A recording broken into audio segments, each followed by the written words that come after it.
Welcome back to 360 Sports Network. I'm Greg Fischero, and along with me tonight are Alex DeLaverson and James Dodson. And tonight, we're going to be talking about that age-old question.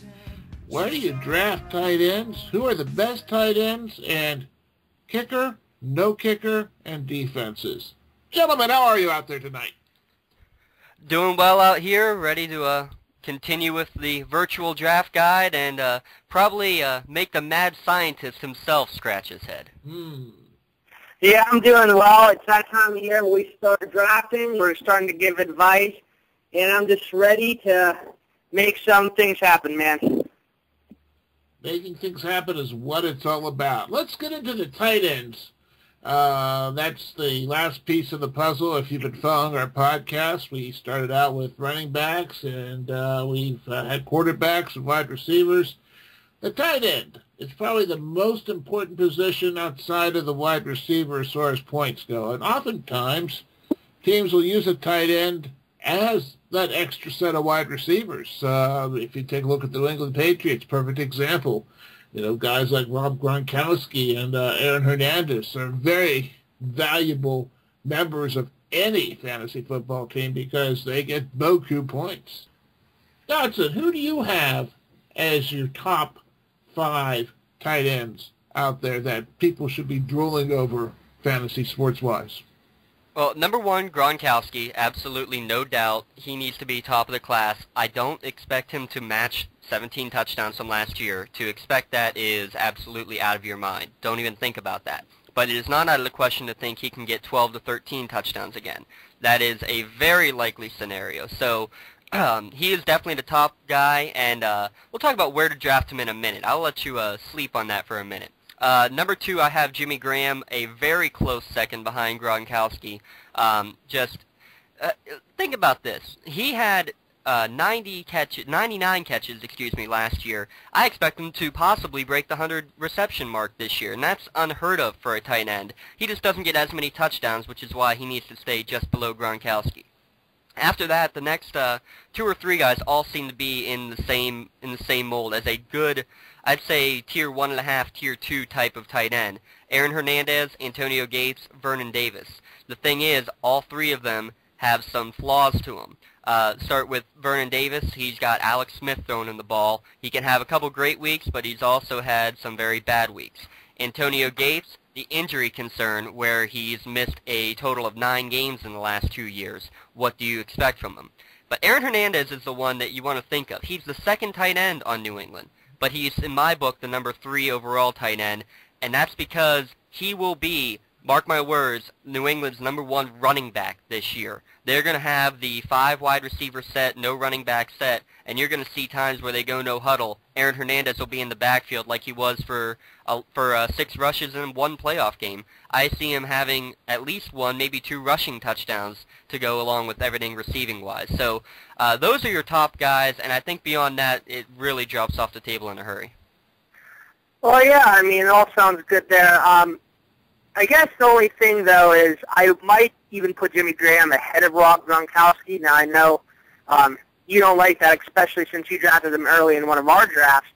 But the thing is, like you said, there is Aaron Hernandez there as well, and the Patriots do have a lot of weapons. Now they've got Brandon Lloyd, Wes Welker, Gronkowski, Hernandez. And like you said, don't expect 18 touchdowns like Gronkowski got last year. And Jimmy Graham, he's one of Drew Brees' favorite target. It is his favorite target. And I think I'd feel better putting Gronkowski number 1 if there just wasn't more weapons there.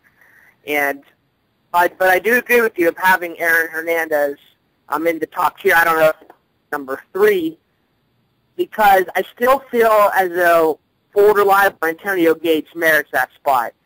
I mean, he hasn't had his greatest season as he did from his 2009 campaign where he had almost 1,200 yards receiving and 8 touchdowns.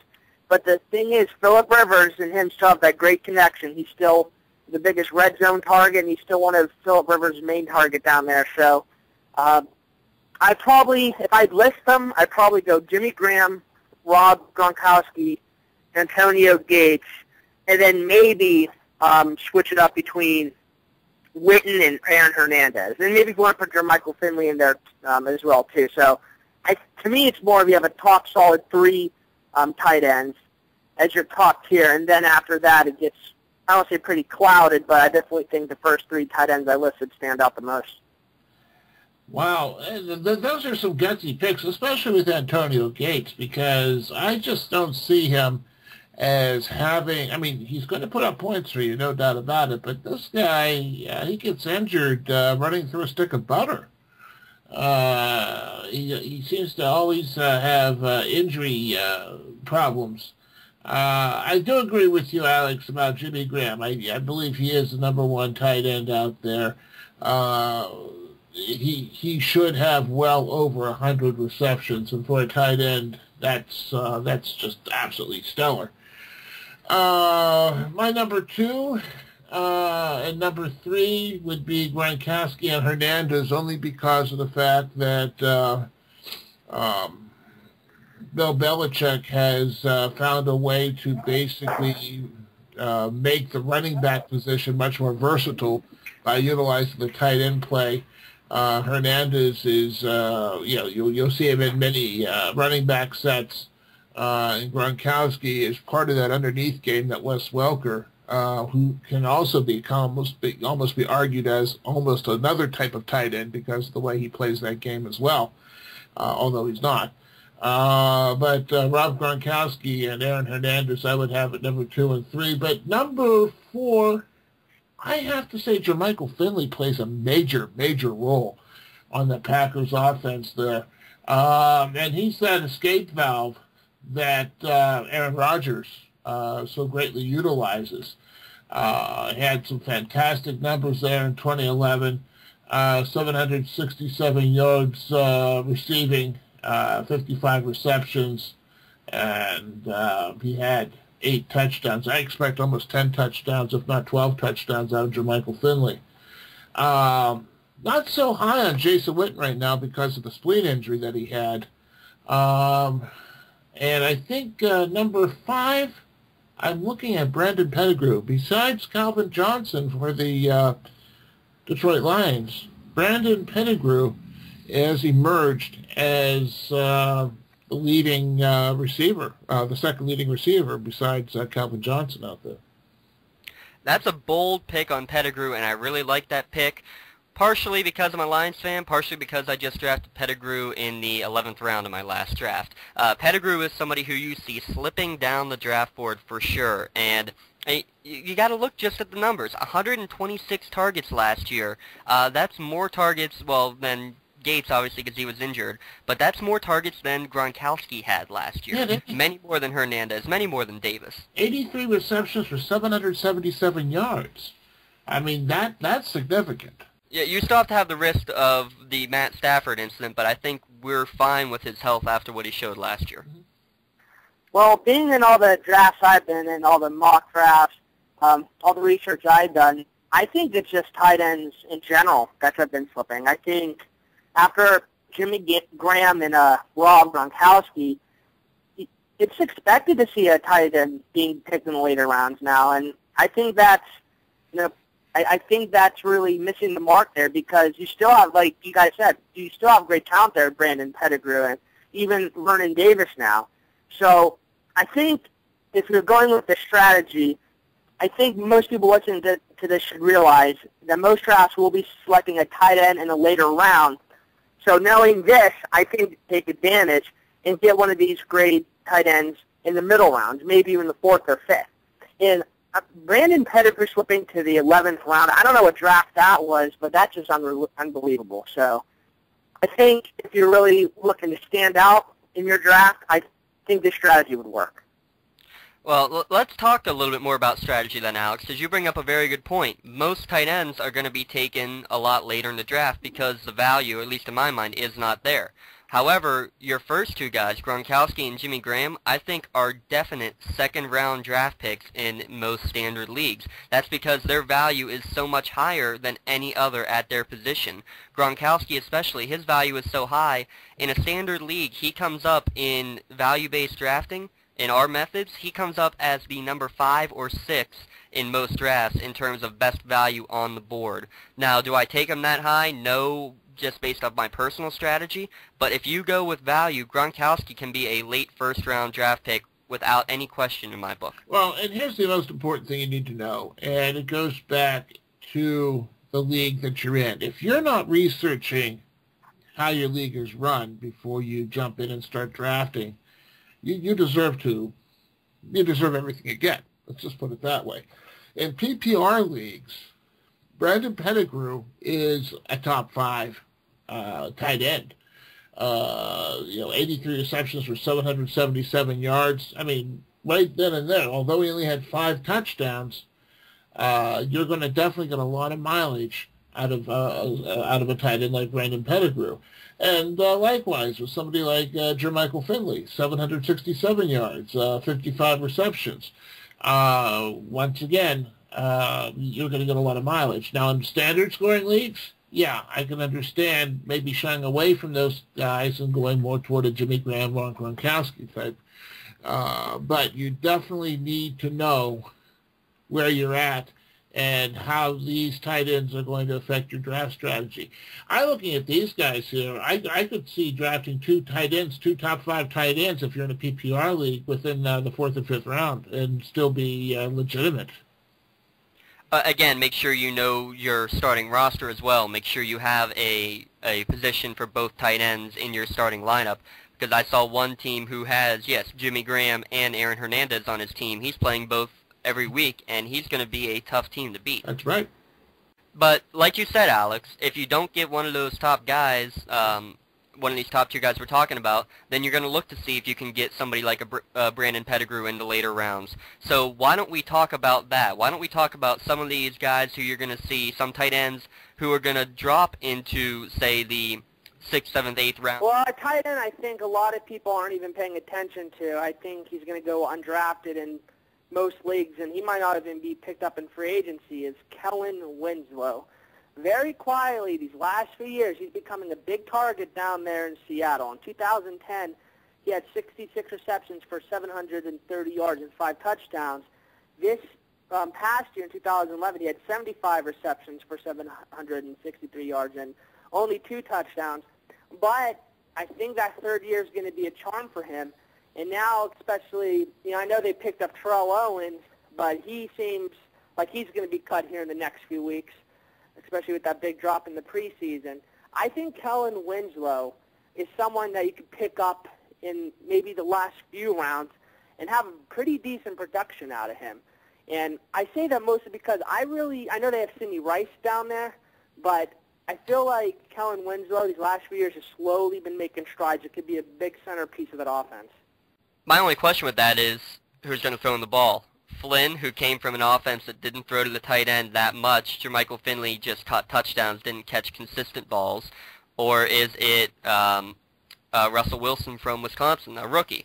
So you kind of have a little bit worry about that. You're right, Kellen Winslow might not get drafted, but we'll talk about this later. He'd be a good last-round value pick, a lot more valuable in my mind than drafting a tight end or drafting a kicker. We'll get to that in a moment.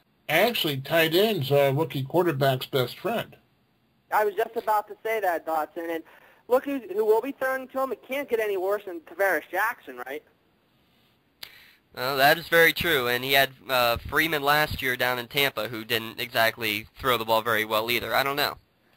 Well, he's only 28 years old, and like Greg said, a tight end is a rookie quarterback's best friend. So if you're looking for a great last-round pick, I think Kellen Winslow can be more than just a Mr. Irrelevant pick. Oh, no doubt about it. Kellen Winslow is a good pick, a very good late-round pick. A tight end that I am very much intrigued by.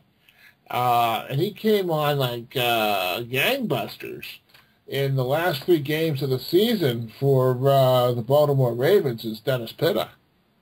Dennis Pitta had 13 catches and 19 targets over his final 3 games.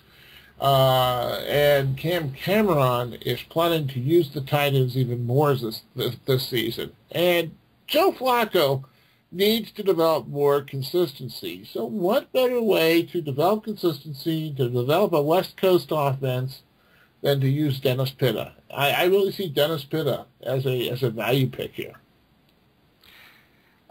You guys are going way down the list from, or at least on my rankings. Kellen Winslow rated 24th, Dennis Pitta actually 25th on my rankings. I think that there are a lot more value guys who have shown that they can do it year after year after year.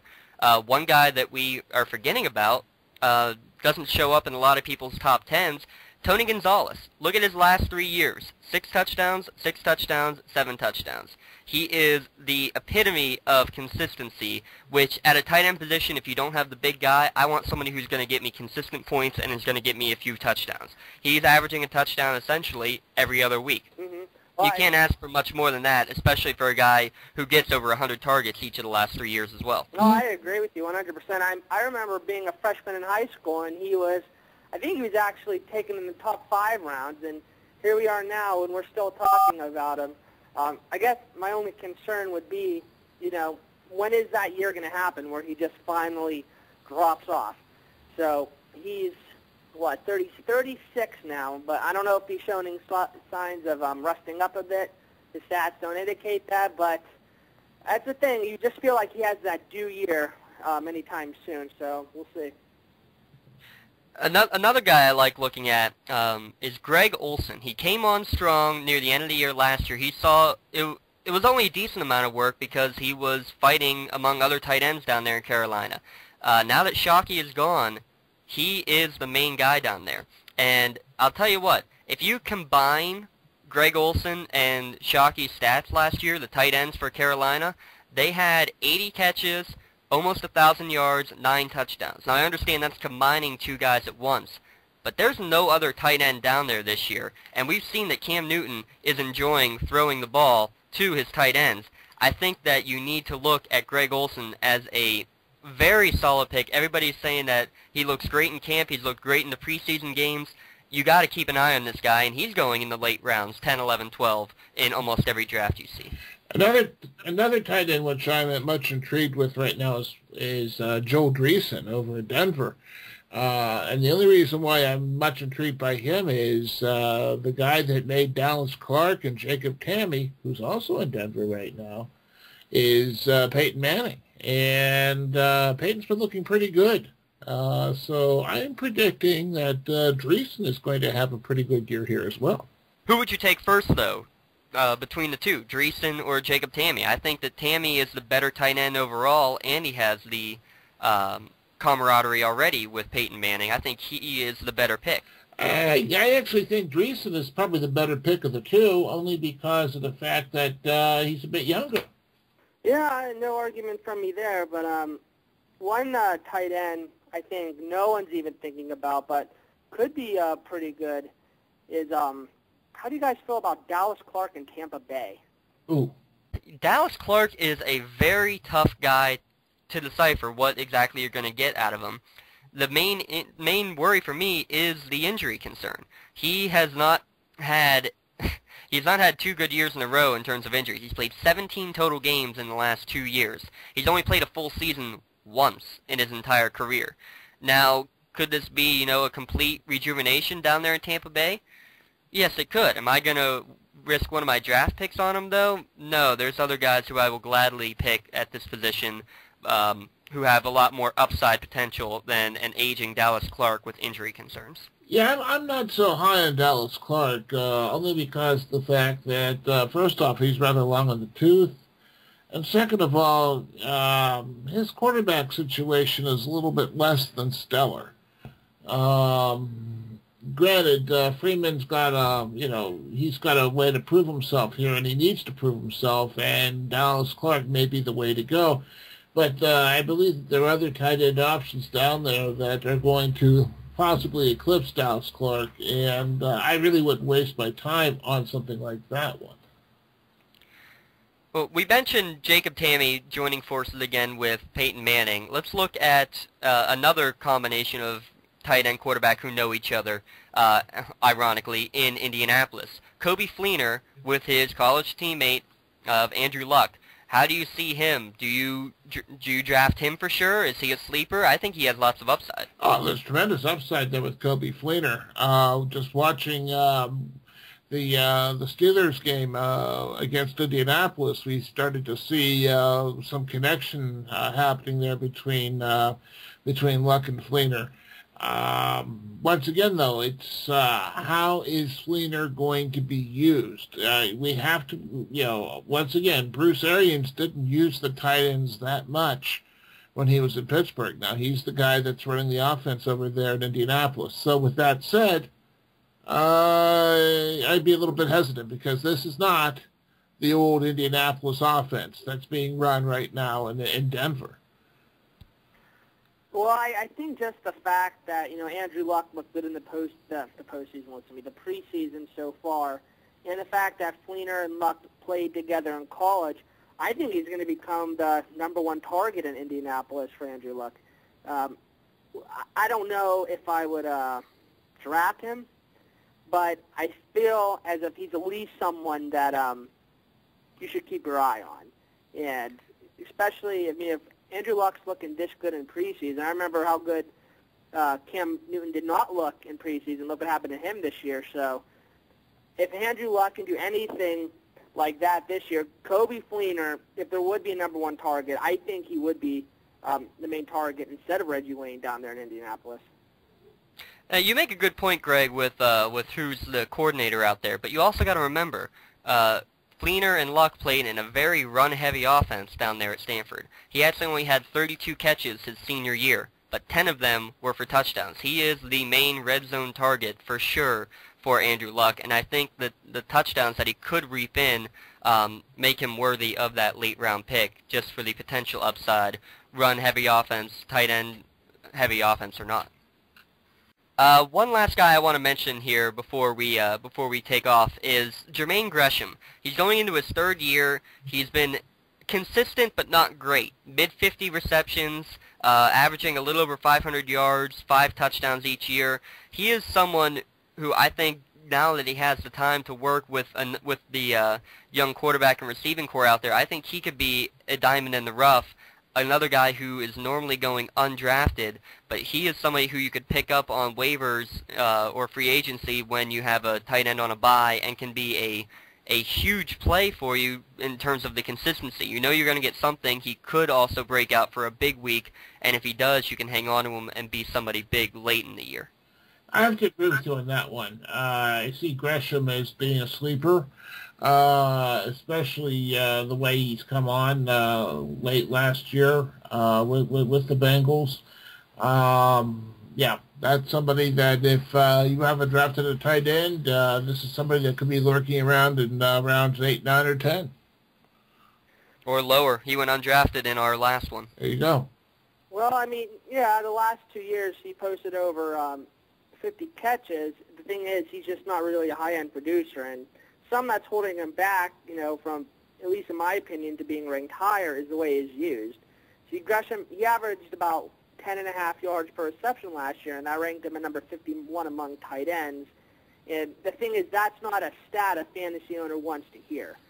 So I think it's good because, he seems to be going to be on a winning team this year, and the Bengals have kind of come around.